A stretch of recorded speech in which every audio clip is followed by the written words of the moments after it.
You've probably watched many controversial documentaries about Michael Jackson and his reputation. Well, in this video, we hear from his personal bodyguard of 10 years and he sets the record straight. Before we go into the interview, I would love to know what you think. What do you really think went on behind the scenes? What do you really think of Michael Jackson and what he really did? But first, make sure you like this video, subscribe to the channel and hit the notification bell.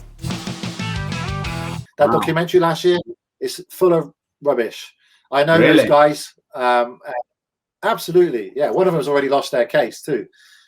What they didn't mention in that documentary is that they're both suing the Jackson estate for hundreds of millions of dollars. I mean, that's the narrative of the story. Surely, I think had the public watched that and that came up on the screen that Wade and James are suing the Michael Jackson estate for hundreds of millions of dollars, they would flick the channel. You know, so we went on and we did something on Ask the Truth and combated that.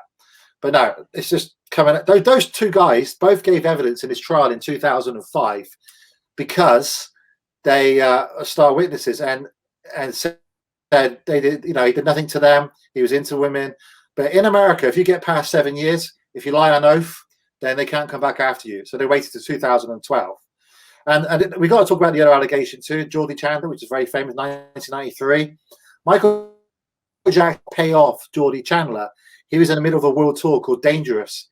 He had no choice because his insurance company made him. His insurance company paid him. And that's all out there. Paperwork documented and so on. Michael wanted to fight it, to go to court. But big money in the tours back then, you know, 80,000 people in a stadium, times 8 per country around the world.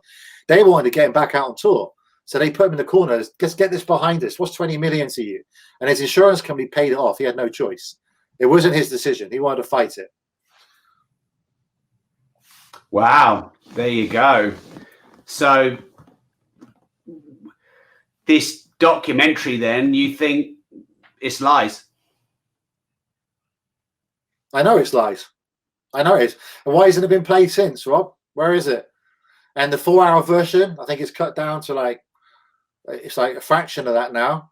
Listen, these guys, one of the guys said he was abused by Michael at Neverland at the train station in early 90s. Well, the train station wasn't built until the late 90s. He would have been in his adulthood by then. Well, all we had to do is go back to the architect and get the planning and the builders, and you can see where it's stamped. He would have been in an adult life by then. So he can't be abused in the train station that wasn't built. It was absolutely impossible. It was sad with Michael, Rob, because I kind of had the bad 10 years in some ways. There were some good times too, but being the biggest star in the world, you were the biggest target. And he was so nice, so nice. And at the same time, business-wise, very, very clever, but a little bit too trusting because he was always treating people to treat them in every way. He would always remind us when we're in public. When we're in public, we refer to him as Mr. Jackson, be very respectful. Treat your fans. He said, remember, those fans put me where I am. They made me who I am. Treat them with respect. Even if they get overexcited, please, you know, look after them. And sometimes they would chuck themselves under his car and to try and get to meet him because he would pay for their hospital bills and so on. And at times he would visit them. So he treated everyone with respect. He would call, if he met you, he'd call you sir and stuff. And I've never seen anything quite like it, you know. So he didn't assume he was this mega star. He just, to him, he doesn't know any different. He never knew any different. And for me, it was just, had I been a success without him in my life? I don't know. I think I would have been successful to a degree, but he taught me how to franchise. When I said I've got 5 martial arts schools and I can't do anything else, he's like, sure you can. You could do franchising. And I said, it's never been done in the martial arts before. He said, yeah, that's exactly why you got to do it. How did that documentary coming out affect you? We know how it affected Michael. You know, you've shared your version of that story, but how did it affect you? Did you lose friends? Did people judge you vicariously because obviously you were with him for so long? Well, I'm a director of a huge company linked to educating children. So for me, in 2005, sticking up for Michael, willing to be a witness for him in his trial and speaking out for him, you know, parents back then were like, is this the right thing to do? Now, my PR advisors, most of his friends, his big famous friends, stay the hell out of this because their advisors say you'll lose this endorsement, this endorsement. I couldn't care less, Rob. That guy's done so much for me. He's been a family friend. My mum died at 56 of breast cancer. He would call her every day, and she would say, if it weren't for him pushing me and keeping me inspired and staying positive, then wherever he was in the world, he'd always try and make a phone call to my mother. Let's bring this in. Hey, Matt, again. So I interviewed a chap called Darren Stanton on my podcast who's watching, and he's like a specialist in lie detecting. And he said he analysed the guys you were talking about on that documentary, and he said he agrees they lied about him. Without doubt. There you go. Yeah, so how did it affect you when all this came out? Did you lose friends? Did it affect your brand and reputation? No, I mean, everyone knows I would not be linked to him because I'm linked to this children's massive organization if I did not know the truth about his sex life, what he was into, who he was as a person. What I did know, though, Rob, is that the image, his personal brand he created, had backfired on him, and he's not here to defend himself. So it affected me because he was my best friend, and I stayed quiet. I wanted to watch it, absorb it, and I had some tears. I was upset about it and stuff, and his inner circle in contact with me. What I was waiting for is, I mean, I'm not big famous, right? But he's got some big famous friends out there who can make statements, who know what he's really about. And their advisors didn't want them to speak out. I would ring certain Hollywood stars he would hang out with and say, are you going to talk out? Even a member of his family actually who's very famous, and say, why aren't you talking out about your brother? Oh, my record company won't allow me to, or my PR company doesn't want me to get to talk about it, and or I lose this deal or this endorsement. Well, for me, I'm not going to let my friend. And so we got other mutual friends. So we all got together, and then we hit out hard, man, at it with the media, TV. We made a documentary on Amazon Prime called Trace the Truth, where we proved things like the train station. We talked about his love life for the first time ever, and we went on the attack, and we won. We won it. I mean, that we proved those guys wrong. And James Safechuck's been thrown out of court already for not adding up. The other guy hasn't got a hope, man. I mean, he's got no hope as far as I'm concerned. Wade performed in Michael's tribute when Michael died. He was on stage as a dancer. The other guy who's accusing him. It was just a very attempt, and it all states back to his image. Unfortunately, when he died, he never got to get across his real image. He tried to with the Martin Bashir documentary. He tried to, but even that guy messed around with the footage and stuff. It was not supposed to be about his kids and things. It's supposed to be about the music, his dance, his achievements, and clearing up the myths. And we were supposed to get a proof tape. He didn't turn up. And then Martin Bashir, we never heard from him again, And if it wasn't for that documentary, I do wonder if he'd still be alive. Michael was trying to clear up his personal pranks. He realized people viewed him differently when, in fact, he's just doing what he was taught. Market, be controversial, stay interested, people be interested in you. To stay relevant. Madonna does it. She changes her image all the time. It's not uncommon. Yeah. He didn't want to upset the fans. He felt his sex life has got nothing to do with his music and his stage. He didn't want to upset his fans. That's the way Motown taught him at a very young age. Don't say about when you're married or got a girlfriend. None of their business. And he went on to. He does some controversial, like buying the Beatles catalog was controversial, obviously, and he was ruthless in business, extremely ruthless. That he put his glasses on, he just changed. Bang! He was a ruthless man when it comes to business. So I think he got that from his father. Yeah. Okay, we've got loads of cool comments and questions coming in. It's going a bit wild here. I'm trying to stay up with it, but it is my job also to do challenge as well as support. I've been getting on really well with you, and I think that you're creating a very balanced perspective here. I think that you're being very respectful. There's a couple of people on YouTube are like, get him to prove he was Michael Jackson's bodyguard. Well, I think if you have a look on the internet, you can find that out. But let's play with that for a minute just to prove that we can dance with the critics. Were you really Michael Jackson's bodyguard for 10 years? Someone's asking you to prove it on YouTube. It would be YouTube, by the way. Yeah, just stick in Matt Finesse Michael Jackson YouTube. I mean, there's like hundreds of hours of me and him there. Yeah. In Google. Go to my Instagram. It's like, I mean, come on. Actually, the 10-year thing, you got to remember from 1990 to 2004, we did a lot of public events. And then he had the allegations, 2005. He was stuck in America. Then he went to Bahrain. So I became more of a friend to him and someone he can rely on for the last 4 years of his life. So yeah, bodyguarding maybe the first 4 or 5 public events. We didn't do any more public events. We went to Earl's Court. But other than that, in the trial, he was looked after Nation of Islam. I couldn't handle that. I mean, it was the biggest media event ever, 10 times bigger than the O.J. Simpson trial. So that's not for me. I can't use guns and stuff. But no, that's just a ridiculous question. Whoever answered that, I mean, just put it in Google. I mean, dear me, I've been on countless TV programs. They research you, and documentaries have been made about it. Where I'm speakers, they research the hell out of your life. And yeah, what do you think? I'm stood around with him for hours on end. But yeah, just put my name in his name into YouTube, and then they'll find out that. So, do you know what it is with that thing?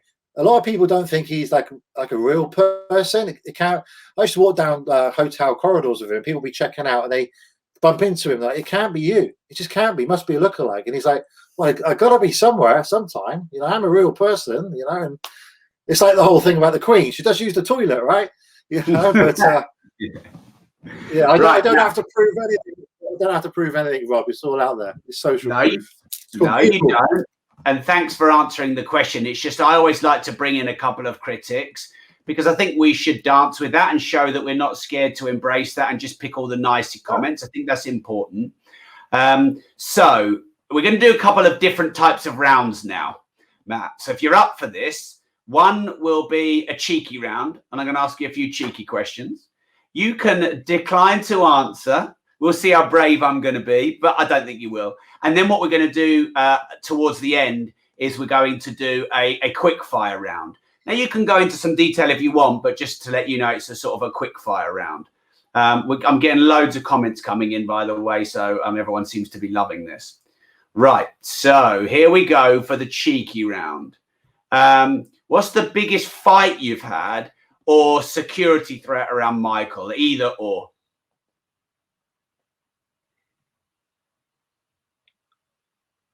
Yeah, well, he won, right? He stayed controversial even in death. They fell into his trap. That's what he would say. They fall into my trap. He would love that. He would love the fact that people are still talking about him 10 years after he's died and still can't work him out. He would love that. Oh, and there's other examples too. Simon Cowell. What's he wear? What's his personal brand? Same white shirt, black trousers. You don't see him in any other clothes, right? Ever. Because he understands that. That's the way it's going to be. And then you've got Tony Robbins. What's he known for? Firewalk. Uri Geller, spoon bending. You know, you just got Arnold with the big muscles and the catchphrases. They all had a little twist to them. All the ones have got something niched that's enabled them to get to superstardom. That's what I've noticed. Okay, great. So what's the biggest fight you've ever had? The biggest scrap you've ever had? You're what, 7th, Dan? Biggest fight you've ever had? I think the biggest fight I ever have is in my own mind about what I can achieve. Honestly, it's, you know, can I grow it even further, the business? Can I make more millions? Can I get my franchises to a bigger level?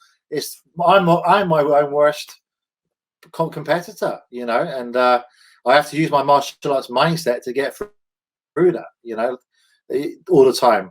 Can I have more houses? You know, can I do this? Can I achieve get in the helicopter one day and all that type of stuff? So my biggest competitor is myself, you know.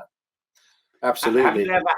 Have you ever had a proper fight though? Like gloves off, not sparring, proper fight? No, because martial arts competitions, yeah, when you're younger, but that doesn't count because when they hit you and they point scored, then they pull you away again. That don't really count. Yeah. But no, because I didn't go to the nightclubs, Rob. I didn't drink alcohol until I was 27. I never had a normal life, you know, and I'm not going to moan about that. I couldn't go to nightclubs because that was against my inner circle teaching. You do the opposite to what everyone else is doing. That's what they taught me. They would be horrified. It only became apparent to me when I got married at 20, my rehearsal marriage. We're very good friends, me and her now still. I've got 3 daughters with her. And when I tried to organize my stag do to go out, I realized there was an issue. I haven't got a friend that's normal. It was impossible to organize. It was just literally with me and one friend who wasn't famous. He didn't require all his bodyguards and security around him. And and so on. So we went bowling together. That was it. I mean, it's I've had a very different life. So no, if I did go to the nightclubs, so sure as hell I would have got into fights, because people found my life strange. I thought it was normal. Now I look back at 41 years old, and I realise why people thought it's strange, where you got permed hair, ponytail. We all do silly things. You're in good shape. You've got the baby all on, trying to look cool. You've got the Ferrari driving around the little town. You're the multi-millionaire, and your best mates are Michael Jackson and the most famous people in the world. They cannot relate to you. I get that now. Back then, I thought, why are people treating me like? Why am I getting so much hate? I don't understand it. I'm such a nice guy. Why are people judging about me, writing on these forums? They've never even met me. If they met me, they see my franchises. They call me the tracksuit millionaire, because I'm literally just I'm just tracksuit man. I mean, I'm just a normal guy. I'm still a martial artist at heart. I just love my martial arts and my fitness and stuff. The money came as a byproduct with me, and I just love helping people succeed. I love making millionaires. That's my thing. I love people doing it, and it's not because I want to make the money. I just love it. I can retire and never want to work. I could done that when I was early 20s. I tried it. It didn't work out for me. I ended up on antidepressants and sleeping tablets. It didn't work out. That's not. I have to be creative, and for me, I enjoy just inspiring and helping other people from my mad, weird story, that they can become anything they want to be if they just follow the system, follow the mindset, follow the model, the blueprint. And I've got that, and that's it. So no, I didn't get into the fights, because in martial arts you're taught to avoid the fights. Yeah. So yeah, if I went into a nightclub at 20 years old, having been on TV, someone mentioned here they saw me on TV with him at an event in Exeter, I think. I got him to go to Exeter to do a public. We raised money for HIV and AIDS, a lot of money, over 100,000, I think. And I asked Michael if he would attend, and he attended along with my friend Yuri. Yuri had the football ground at the time, and Michael did a half-an-hour speech. No one thought Michael Jackson was going to come to Exeter. He was in and out of Devon all the time to see me, and his family, and his mum stayed at my house and so on. And he turned up, and they couldn't believe it. He did this speech and stuff and things, and it was great. Shane here. Hey, Shane, nice to see you. One of my friends, he used to train with me when I was 14 years old at a gym in Swindon before the dream happened. So remember that. Let me jump in that then. Next question. I got you. So next one is, what's the most opulent thing you saw Michael Jackson buy in one go? Okay, the truth to this, right? He would do this. I know what you guys are getting at, right? Is he go into a store and he'll go around the store and he'll spend like 5-6 million in an hour. And that's been well on TV shows and stuff. That's why someone's asking the question. What you don't see is he sends most of it back the next day. He's done a deal with a store for promo and to keep up his image. And I think the most... Okay, that's the truth. But on top of that, we want the truth. We want the truth. Yeah, absolutely. Yeah, I mean, Michael won't have a problem with me telling you that. So, like the biggest one in the Mike Bashir documentary, we went to Vegas, and he went around his store and he said, "I'll have this." I don't know if you watched it, Rob.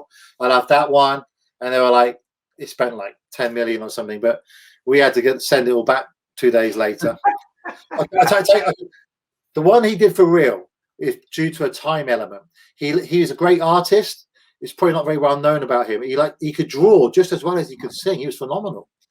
And he would have an air bunker where he would go to, and it would be like his meditation time, where he had the airplane bunker locked down, and he had an artist coach with him, and he would draw, and all his pictures are there, and it escapism for him.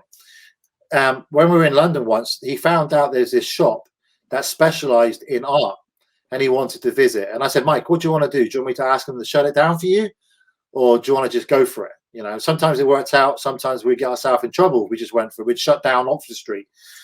So he said, let's just go for it.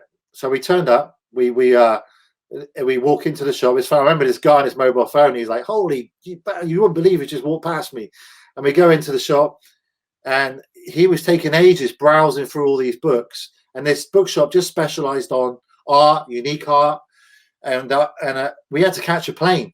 And I went to Michael and said, Michael, you know, it's the time we need to get a move on. And he goes, I said, tell them I take it all. I said, what do you mean? And he had a stack of about 7 books so far. He said, how long do we have? 10 minutes now. And he said, I need to take it all. So I'm not going to go up to her and tell her you want to take every book in her shop. He said, oh, I'll do it. He said, they went up to reception and said, hey, could I have all this sent to my ranch, please? I want to take everything. And she had the best business day in her life. And we had to rush off. And it's funny, you know, the stuff went to Neverland. And 2 days later, the lady called me. She managed to track me down from my martial arts schools. And she said, listen, I don't know if you remember me, but Michael Jackson bought my whole shop out the other day, but I've not been paid. And I'm worried I'm going to go broke. And I tried ringing Mike. I couldn't get hold of him.